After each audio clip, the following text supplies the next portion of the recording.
अस्सलाम वालेकुम प्यारे बच्चों, मैं हूं आपकी उर्दू टीचर नाहिद अस्कर। आज हम मूवर्स में जो सबक पढ़ेंगे वो हर्फ है क़ाफ़।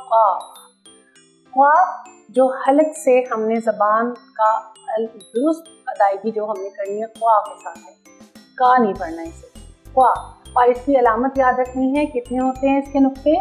2।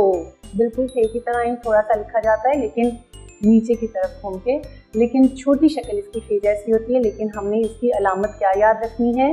फे के ऊपर एक नुक्ता और क़ाफ़ के ऊपर 2 नुक्ते।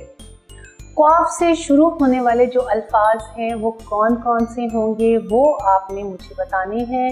मैं जो भी फ़िक्रे यहाँ पर बोलूँगी आपने उसमें तलाश करनी है कि क़ाफ़ से कौन से फ़िक्रे शुरू होंगे। कासिम एक अच्छा बच्चा था। वो कलम से लिखता और कैंची से काटता था। वो सर्दियों में कहवा पीता और गर्मियों में कुफली खाता था। इसके अंदर हमने कितने ही ऐसे अल्फाज लिखे और तलाश जो हमने बोले वो सब क़ाफ़ से शुरू होते थे।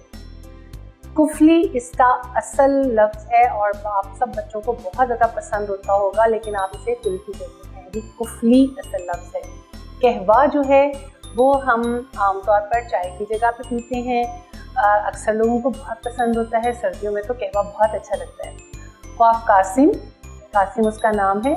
अब आपने और भी लफ्ज़ तलाश करने हैं जो क़ाफ़ से शुरू होंगे। क़ाफ़ से शुरू होने वाले तमाम अल्फाज को आपने तलाश करना है और अपने ज़हन में रखना है। अपने बाकी दोस्तों के साथ आपने बताना है कि आपने क़ाफ़ से कितने अल्फाज तलाश किए। हमारा आज का सबक यही था।